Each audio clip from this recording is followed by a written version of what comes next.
1914, Sarajevo, Bosnia. Morning sun beats down on cobblestone streets. Crowds pack the sidewalks, flags hang from windows. It should have been a celebration. Archduke Franz Ferdinand sits in an open-top car, his wife Sophie beside him in white, the heir to one of Europe's most powerful empires, here on a state visit. But tension crackles beneath the surface. The motorcade winds through narrow streets, moving slowly, too slowly. Earlier that morning, an attempt on his life had failed. A bomb, chaos, blood on pavement. But the Archduke survived. Now they're heading to the hospital, visiting the wounded.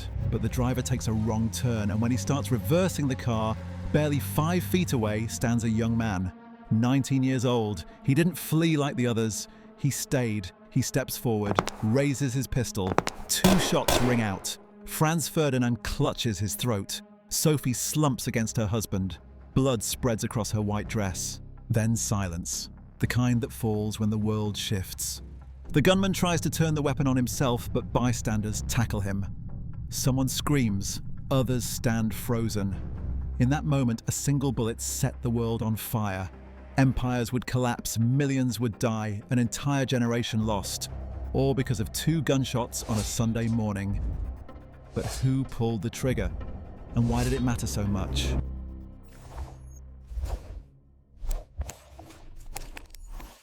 Gavrilo Princip grew up in a village so small it doesn't appear on most maps.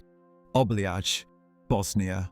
1 room, dirt floors, 9 children crammed together. His father was a peasant, scratched out a living from rocky soil that yielded more stones than crops. The family ate when the harvest was good, went hungry when it wasn't. This was life under foreign rule. Bosnia belonged to Austria-Hungary, had for decades. The empire stretched from Vienna to the Balkans, swallowing up small nations like Bosnia. Local Serbs had no say in their own fate. Young Gavrilo felt this injustice in his bones. At school, he was quiet, intense. While other boys played games, he buried himself in books. Stories of Serbian heroes who fought the Turks centuries earlier. Poems about warriors who chose death over surrender. His teachers worried about him. This scrawny farm boy had something burning behind his eyes when he talked about freedom. At 17, tuberculosis started eating away at his lungs, coughing fits, blood on his handkerchief. The doctor said he wouldn't live to see 30, death sentence at 17. So, his parents scraped together money to send him to Sarajevo. Maybe the city doctors could help. Maybe he could get an education before the disease claimed him. In Sarajevo, Princip discovered he wasn't alone in his rage. Coffee houses buzzed with revolutionary talk. Secret societies recruited angry young Serbs. Students whispered about driving out the Austrians, about uniting all South Slavs under one flag. Princip drank it all in like a man dying of thirst. Here was purpose. Here was meaning. Here was a cause worth dying for. And since he was dying anyway, what did he have to lose? But how did a dying peasant boy become the spark that ignited a world war? 1914, Europe was a loaded gun waiting for someone to pull the trigger. Austria-Hungary was cracking apart. Czechs, Hungarians, Croats, Serbs, all trapped under one crown, all desperate for freedom. The aging empire couldn't hold them much longer. Just south, Serbia burned with ambition. They'd won independence from the Turks and now wanted more. Every South Slav territory, including Austria's precious Bosnia. Vienna knew the math. Lose Bosnia, lose everything. The empire would shatter. So began a deadly game of chess. Serbia funded rebel groups across the border. Austria cracked down harder on Bosnian Serbs. Tensions escalated. Then came the secret societies, the Black Hand. Serbian officers who believed bullets spoke louder than diplomats. They smuggled weapons, trained assassins, plotted in coffee houses. But this wasn't just a local feud. Russia backed Serbia as fellow Slavs. Germany promised to support Austria no matter what. France stood with Russia. Britain watched Germany's growing navy with alarm. Every major power had picked sides. Military budgets soared. Armies expanded. War plans sat ready in filing cabinets across the continent. All it took was one spark. The Black Hand provided that spark when they recruited angry young men like Gavrilo Princip. gave them bombs, pistols, and a target worth dying for. The heir to Austria-Hungary's throne was coming to Sarajevo. But what made June 28, 1914 so perfect for an assassination? June 28th, St. Vitus Day, the most sacred day in Serbian history. The anniversary of Serbia's greatest defeat and greatest sacrifice. 600 years earlier, Serbian Prince Lazar had faced the Ottoman Empire at the Battle of Kosovo. He chose death over surrender, becoming a martyr for Serbian independence. Every June 28th, Serbs remembered his sacrifice. Now the heir to Austria-Hungary's throne was coming to Sarajevo on that exact day. Franz Ferdinand would parade through the heart of Serbian Bosnia on their holiest day of remembrance. It was either breathtaking arrogance or stunning ignorance. The Black Hand saw it as divine providence. 7 young conspirators spread out along the motorcade route that bright Sunday morning. 6 Bosnian Serbs and 1 Bosnian Muslim, all teenagers or barely past 20. Each carried a bomb and a pistol.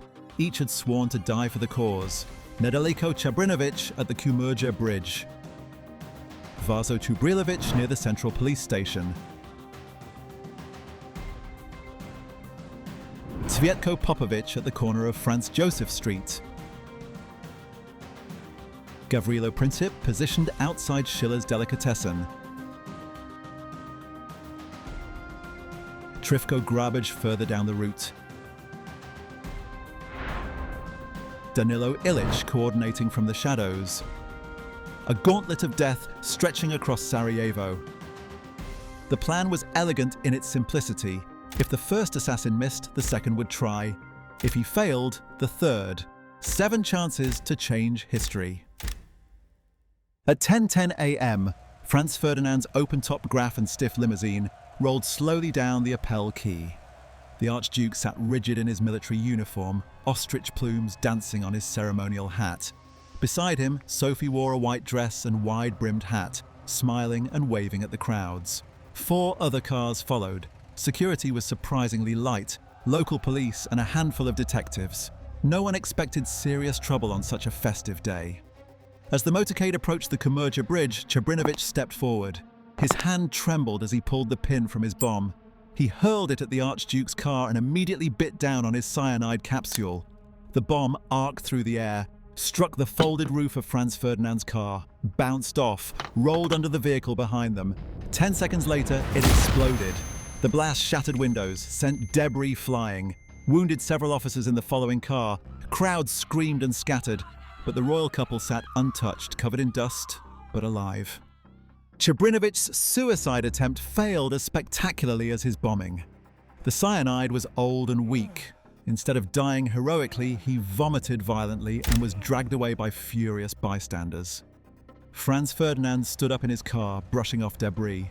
"The fellow must be insane," he muttered.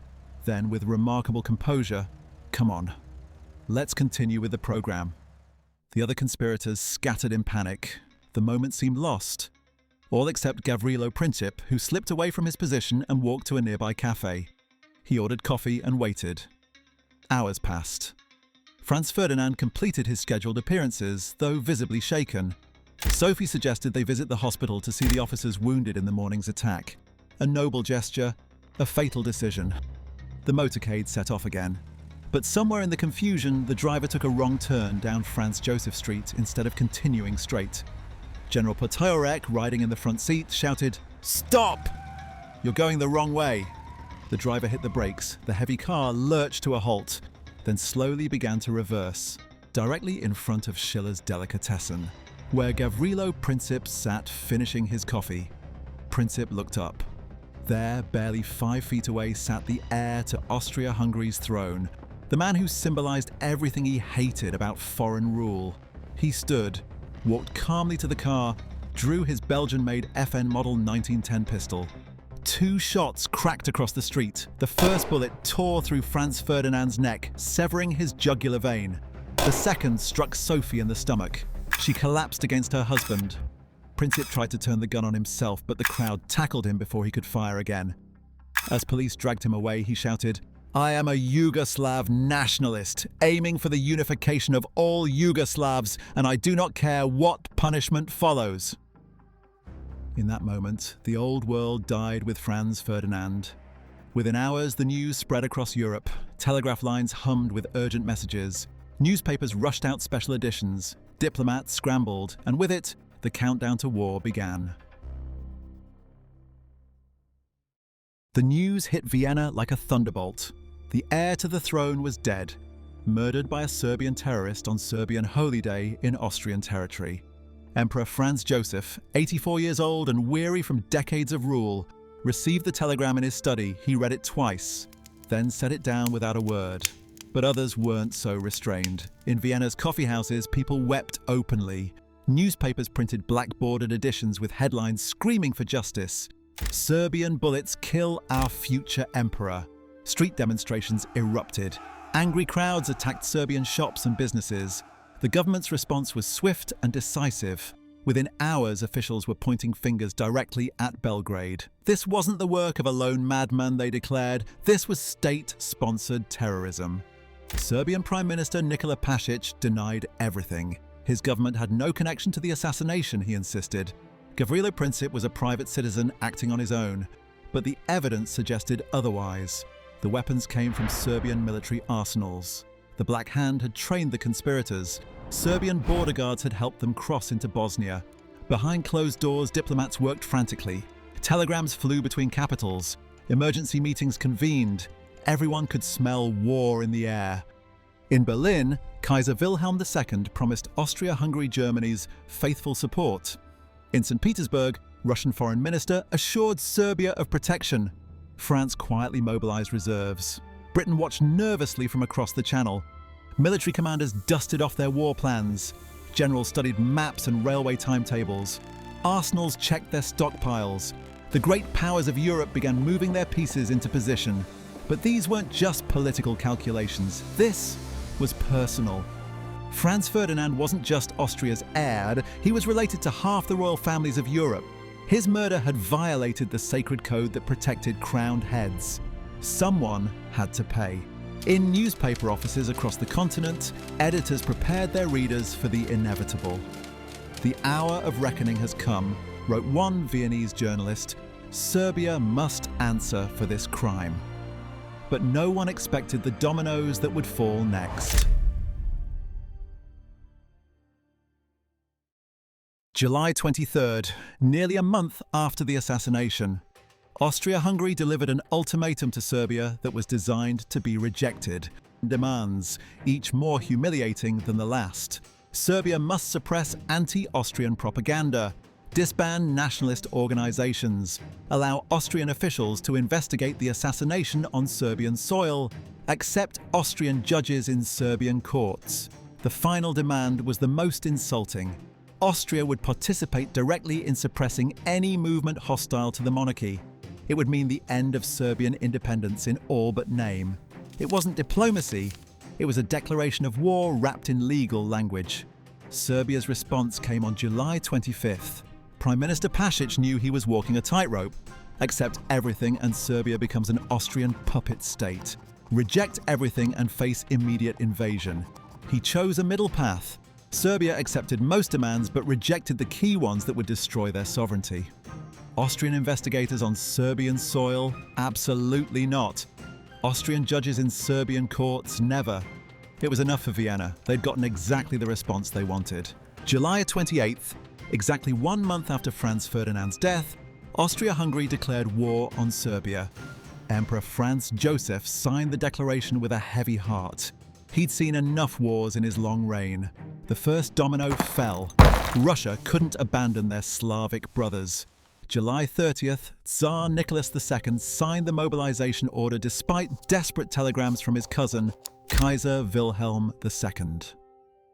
"I foresee that very soon I shall be overwhelmed by the pressure forced upon me," the Tsar wrote. The second domino fell. Germany had no choice. Their Schlieffen plan depended on striking fast before Russia could fully mobilize. August 1st, Kaiser Wilhelm declared war on Russia with tears in his eyes. The cousins who'd played together as children were now enemies. The third domino fell, but Germany's strategy required attacking France first, then wheeling east to face Russia. August 3rd, German armies crossed the Belgian border. violating the neutrality guaranteed by treaty. Britain had guaranteed Belgian independence for 75 years. Scrap of paper, German Chancellor Bethmann Hollweg called the treaty. August 4th, Britain declared war on Germany. The fourth domino fell. In less than 2 weeks, Europe had torn itself apart. The Triple Alliance faced the Triple Entente. Millions of men began marching toward trenches that would become their graves. The assassination wasn't just the death of an Archduke, it was the death of an era. The world that existed on June 27, 1914, could never be restored. Princip died in prison in 1918, his body ravaged by tuberculosis. He was 23 years old. He never saw the independent Yugoslavia his sacrifice was supposed to create, but his legacy lived on in every grave. Today, we're watching similar patterns unfold in real time. Russia invades Ukraine. Israel fights on multiple fronts. Proxy wars rage across the globe. Nuclear powers posture and threaten. The world feels eerily similar to 1914. But this time, the stakes are infinitely higher. Today, we have nuclear weapons that could end human civilization in hours, not years. Are we sleepwalking toward World War III the same way Europe stumbled into World War I? Are today's proxy conflicts and cyber warfare just the opening moves of something much larger? If you want to see more chilling, true incidents like this, the moments when history pivots on a knife's edge, make sure you subscribe. And I want to know, do you see parallels between 1914 and today?